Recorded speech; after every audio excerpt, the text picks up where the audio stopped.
ก่อนอื่นมุกน้องก็ขอขอบมุกขอบใจอ้ายบ่าวสายเด้อที่มาเฝ้าน้องมื้อคืนให้อ้ายบ่าวสายเดินทางกลับบ้านอย่างปลอดภัยโดยมันกระแสอยู่บ่ ห้องบ่ได้ใส่แจ่วใส่บ่ได้บ่บ่เป็นหยังแต่ว่าแปดเพิ่นว่าบ่ลงอันกินบ่หมดหึอันกินบ่หมดถ้าใส่อันนี้มันสิบูด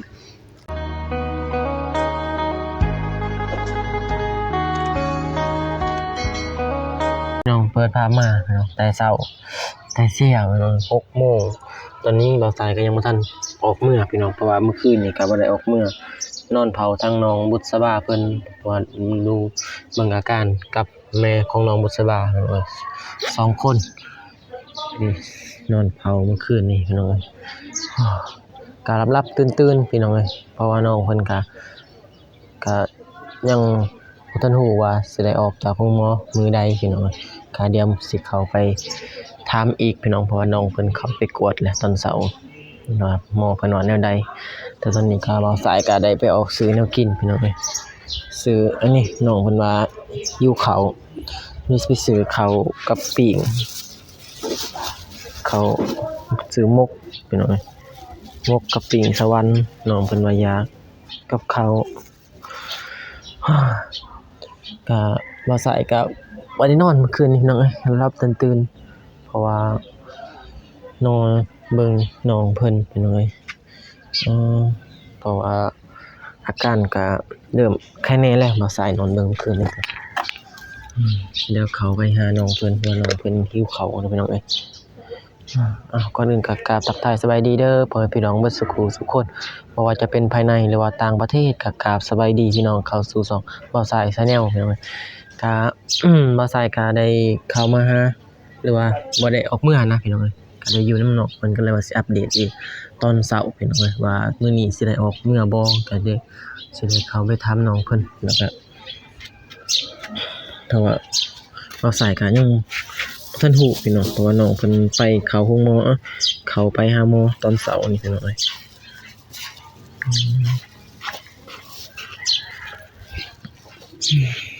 โอเคพี่น้องเดี๋ยวเข้าไปให้ข้าวให้น้องเพิ่นอากาศก็หนาวๆพี่น้องเอ้ยโอ้มาหิวข้าวแต่เช้าแท้น้อน้องบุษบานี่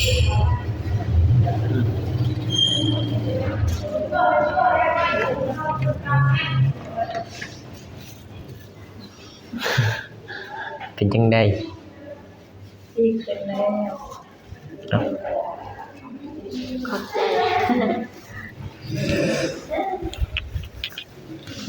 มาซื้อกระโพดกินบ่บ้าน กินบ่ข้าวโพดนั่นเฮ็ดเป็นนี่กระโพดต้นที่2ตรงใหม่ๆบ่ กินยัง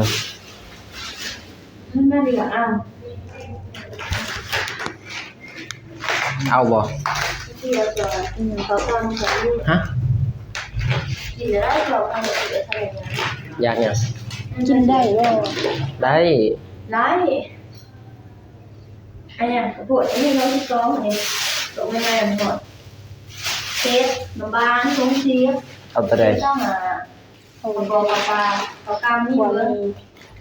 เอาขัวมี เอาบ่มีบ่อาจารย์เนาะเท่าใด15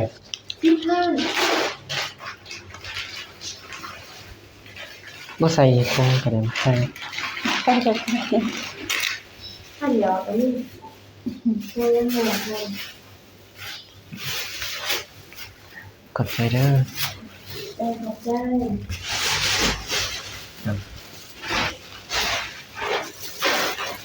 แม่ไปจ้ะแม่อยู่นอกกินแล้วเขาเนี่ย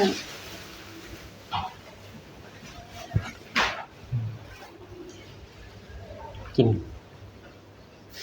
อายุเขากินเลยนะกินเลยอยู่นี่กินข้าวเปล่ากินยา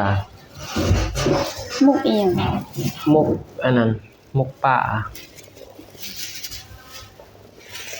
ล้างแล้วมือหา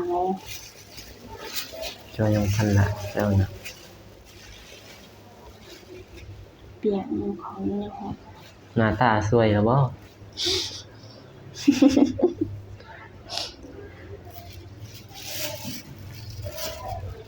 สวยแลบแต่แนว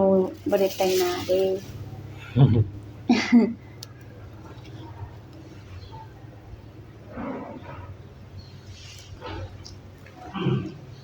จะกิน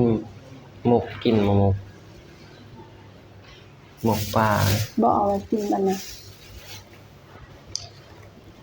เปียกมันบ่ขึ้นนี่หยัง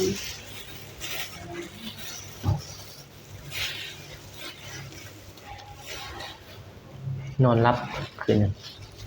บ่อันดับตื่นๆเขาเอาใส่นี่ได้บ่ ได้บ่ยันพระอยู่หันก็ได้ เอ้ยอย่างนี้มัน พระอยู่ทงก็ได้ อย่างมันเปียก หึ มันสิเปียก บ่เปียกดอก มันเปียกนี่เป็นน้ำ ซื้อมามันหอนใหม่ๆนะ เขาเพิ่มหนึงบ่ กำลังข้าวสวยนะ อ๋อ แต่เสาร์โพดหิวเขาวแต่เสาร์ แต่แบบนี้เบิ่งเป็นน้ำเบิดเลย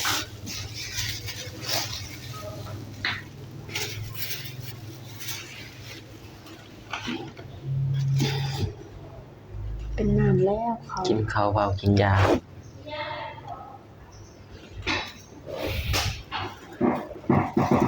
มื้อนี้แพทย์มาได้ออกอยู่บ่มันจะ บ่ฮู้เพิ่นบอกว่าช่วยๆต้องทำแล้วมันได้เมื่อบ่มีเพิ่นว่า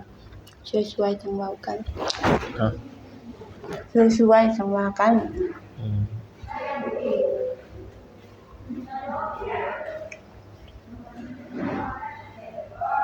มากินข้าว กินก่อนจังน้อยจังกินน้ำนังแม่จงไว้กิน นี่ ถ้าเรามากิน จงปะไว้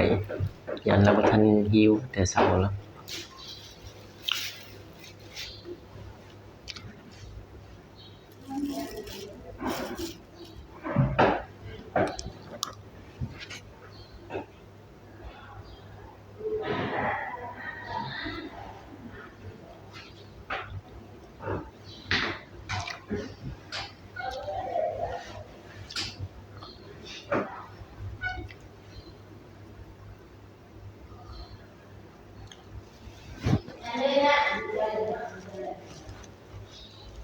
แต่สู้ๆแล้ว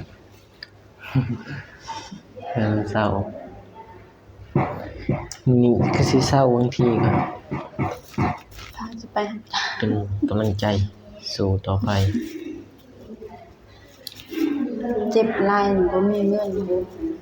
จังนั้นหมู่แล้ว เก็บร้านได้กำลังมือนี่ มื้อนี้ก็ขาดได้เงิน กินข้าวแข็งแห้งเนาะ เนาะ ก็ทายกันนี่ สบายดีเด้อ เออ ไอ้หยัง นี่ตอนนี้เจ้าสิไปเอายามาแทนเพราะว่าตอนแม่เฮ็ดน่ะแม่ได้ใส่ดู โอ้เด้อ พอแล้วสิแทนตัว ๆทายไปได้อยู่บ่ ฮะ ทายไปได้อยู่ มาให้ก็ได้ โอเคพี่น้องอย่าไปนั่นยังไปเบิกยายันเพิ่นบ่ให้ทายก็เลยบ่ได้ทายเนาะ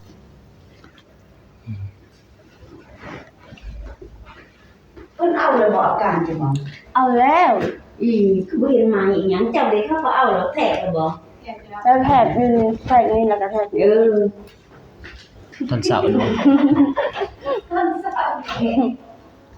แต่หาหมกเพิ่น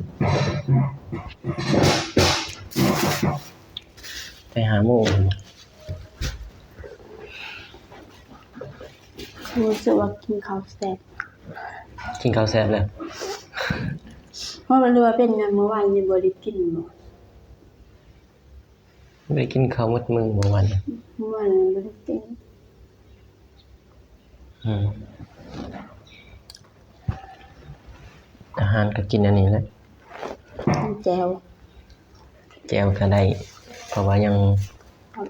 พักพื้น คือกิน จงแม่จงมุกก็ได้ โดย เราใส่แต่บ่พอเดี๋ยวมันก็ใส่ออกไปซื้ออีกก็ได้ยันบ่พอมันกินแม่เพิ่นกินมุกก็คือสิได้อยู่เนาะเดี๋ยวใส่ออกไปกินอยู่นอกก็ได้สู้ๆนอนมื้อคืนนอนเผามื้อคืนนอนแล้วหลับตื่นๆเลยตอนสโลมอันบ่ทันมืดอันบ่ได้นอนนะคุมเบิ่งสโลมยามใดเด้สิเบิด เอาไงดับได้คราวนึงแล้วก็ตื่นมาอีก รอท่าสโลมอย่างเดียวถ้าสโลมหมดแล้วถ้าเขาบ่ส่งใหม่ก็ได้นอนถ้าใครแน่เมื่อคืนพี่น้องเพราะว่าทงเดียวยังใครแน่เนาะ โดยเอาใส่ใจขึ้นไงถ้าเขาปล่อยให้มันไหวมันก็สิหมดไหวจังนี้เขาปล่อยมันบ่ไหว เอาน้องเคยส่งบ่ซั่นสนุก บ่เคยส่งจักเทื่อแต่เกิดมาจนไงสักยากับเพิ่นมาเคยมื้อนี้ อืม เพราะเป็นคนยันเข้มเลยนี่เพิ่นสิสักเพิ่นจะสักเบิ่งเดียวน้องว่าแซ่บแพทย์ว่าแพทย์เจ้าก็อย่าสักเบิ่งเดียวติขอยเจ็บมันก็เปลี่ยนมาสักเบิ่งนี้ เพิ่นวันนั้นเพิ่นไปเจาะเลือดที่นี่รับตาจน ยังหยานนี่เนาะ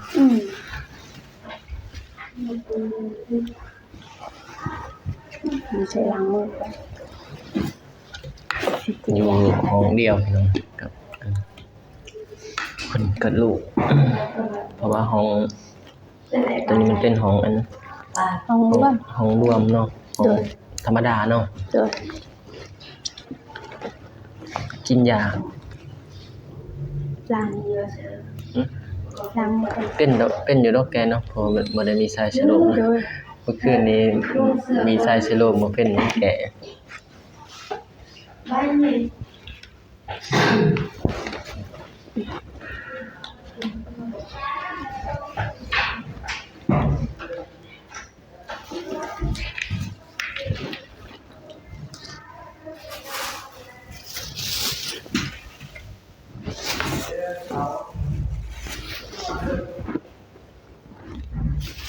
ทีนี้ก็คือสิได้ออกแล้วเนาะทำเบิ่งเพราะว่าในสโลมก็หมดเลย อ๋อเพิ่นบอกแล้วว่าจะสวย ช่วยเอา โดย ดีละช่วยแล้วใส่ก็สิออกต้นน้องออกเลยเพราะว่า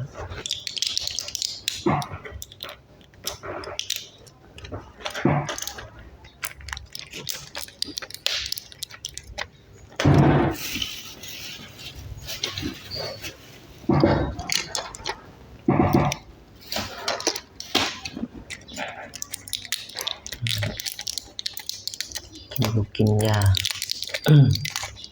เพื่อให้มันเศร้า ก็สิ แต่ ได้ อาการดีแล้วเนาะ โดยมันว่าดีขึ้นแล้ว ถือว่าหายไวเติม มือเดียวเนอนน้องโมคือสิเป็นยาน้องโมไว้จ้ะ บ่เคยเข้าหมอจักเทื่อเคยไปก็มีแต่ไปอันนี้แม่เจ้าของเองนี่บ่เคยได้เป็นกำลังเทื่อแรกที่ได้มานอน ยังเธอแหละ โดย ปีแล้วได้นอนน้องโมผมบ่เคยนอนกันวันใดแถวบ่เคยกันต้องได้นอนแล้วจริงๆมันเป็นจำเป็นเด้บ่นอนเพิ่นก็ไหวมื้ออายบ่คือนอนบ่คืออยู่เฮือน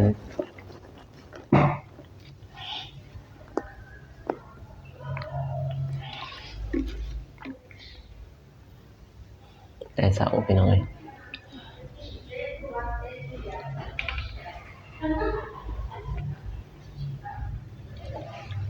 กินยาแล้วก็คือสิไข้แน่อยู่เนาะสู้ สู้เป็นไปลุกมันพอไปลุกมันบ่มีเงินไหน ๆ พื่อหาเห็นแต่ข้อมูลแล้วก่อนรู้จัก เพื่อให้เป็นใคร แซ่บอยู่บ่บ่มีอันนี้ซะ หึ บ่มีแนวจิกขีบซะมีไม่ถูก บ่มีเอามือ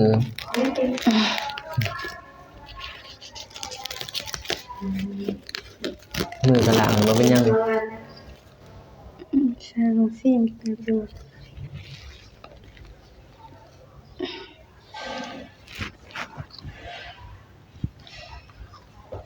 คือสิแซ่บบ่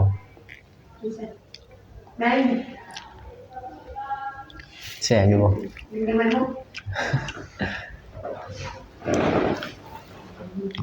ยากบ่มีแนวสิขีบ ได้เอาใหม่เสียบสินสวรรค์ลองบ่ บ่มีถ้ามีโอ้เฮาก็บ่ได้เอามา บ่แล้วก็หักอันนั้น หึ หักเป็น2ท่อนหักครึ่งหักได้ประมาณนี้สิครับมาสิครับหักเป็นไม่ขีดเอาถึงไม้ก่อน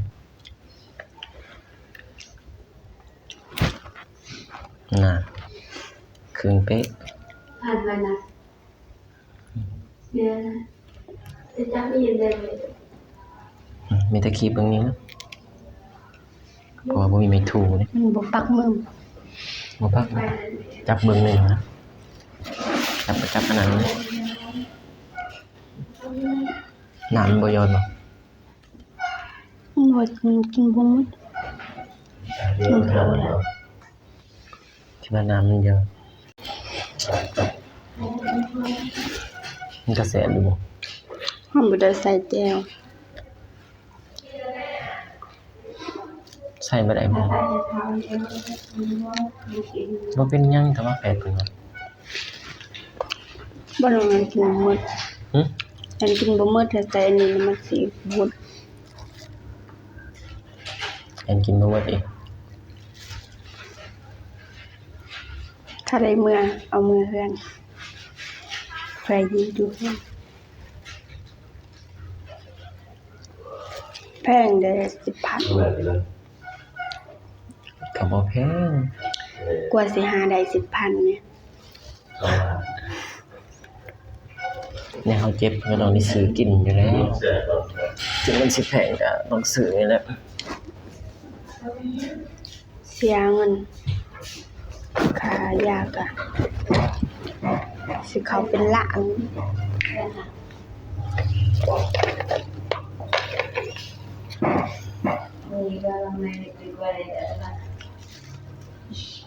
เพราะว่าค่านอนนี่เด้ เป็นล้านปลายหมด หึ กับค่ากินค่ายาซื้อน้ำอีกหยัง ต้องก่อนอะไรเราเป็นเดือดนี่ ก็เดี๋ยวก็มีโศกเนาะบางที มันจะเลยติด บางทีก็สิมีโศกอยู่เนาะ ก็รอเบิ่ง ก็จะเอาไว้ รอเบิ่งตอนสิออกของหมอพุ่นแหละบางทีสวยๆเหมือนพี่น้อง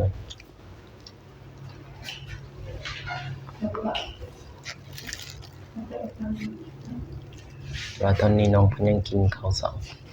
แต่6 โมงเช้า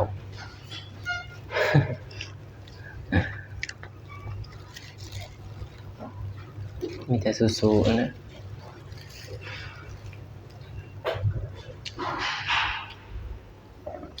นอนเผาเบิดคืนหลับตื่นๆพี่น้อง อันนี้โทรบอกแม่อยู่บ่ว่าพ่อน้อง บอกแล้ว บอกตั้งแต่ตอนที่ออกจากเพื่อนมาแล้วบอกไปมาพอดีนอนก็เลยเด็ดแชทบอกเอื้อยนะว่าเผาน้องอยู่ห้องหมอเพิ่นว่าเบิ่งยามเป็ดยามเบิ่งยามเจ็บยามเป็นนี่แหล้วเพิ่นว่า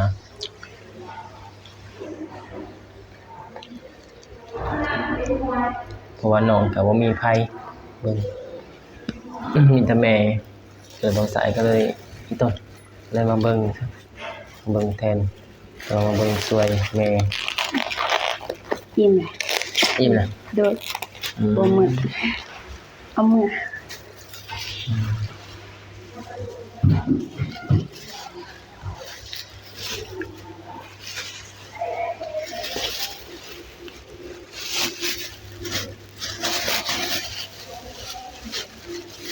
แต่ว่าขายุขายานี่บ่เป็นสิถ่ายเนาะ โดย แต่ว่าบินก็บ่มีบินบ่เป็นรวม ก็มันลายขั้นตอนนั้นเฮาเอาไป เจ้าว่าหั่นไปตักมาให้กันยาคือเลยล่ะ หืม เวลามันก็มันอยู่ได้ยากนะมันก็สิได้จบคลิปก่อนเด้อเนาะเวลามันก็ยาก ก่อนอื่นพวกน้องก็ขอขอบมุกขอบใจอ้ายบ่าวสายเด้อที่มาเฝ้าน้องเมื่อคืนให้อ้ายบ่าวสายเดินทางกลับบ้านอยังปลอดภัย โดย บ่มีหยังให้ ให้ไว้พอ โดย สู้ โดย ๆโอเคเป็นทางสายก็สิได้จบคลิปไปก่อนนะมีตัวพบกันหรือว่าตอนที่ว่าออกเมืองแล้วเนาะเมื่อกี้สิได้ถ่ายนะทางบ่ทันก็บ่ได้ถ่ายมีก็สิถ่ายอยู่เฮือนบางทีทางท่านก็สิถ่ายเลย เพราะว่าตอนนี้ก็ยังบ่ทันได้ออกไปทางใดก่อนอื่นก็ขอขอบใจเด้อพ่อแม่ผู้ใหญ่ใจบุญทุกๆท่านที่เข้ามาเป็นกำลังใจให้เราซะ ขอให้ผู้ใหญ่ใจบุญทุกท่านจงมีแต่ความสุขความเจริญปรารถนาสิ่งใดก็ขอให้ได้สิ่งนั้นให้ได้ร่วมปรารถนาความเจ็บเสียความไกลอย่าสุมีให้ร่ำให้รวยเฮงๆบดบังยิ่งขึ้นไปเด้อพ่อแม่ FC มีแต่ว่าพอกันใหม่คลิปหน้าหรือว่า EP หน้าคลิปนี้บ่สวยก็สิขอตัวลาไปก่อนพบกันใหม่คลิปหน้าคลิปนี้ก็กล่าวสบายดีเด้อพี่น้อง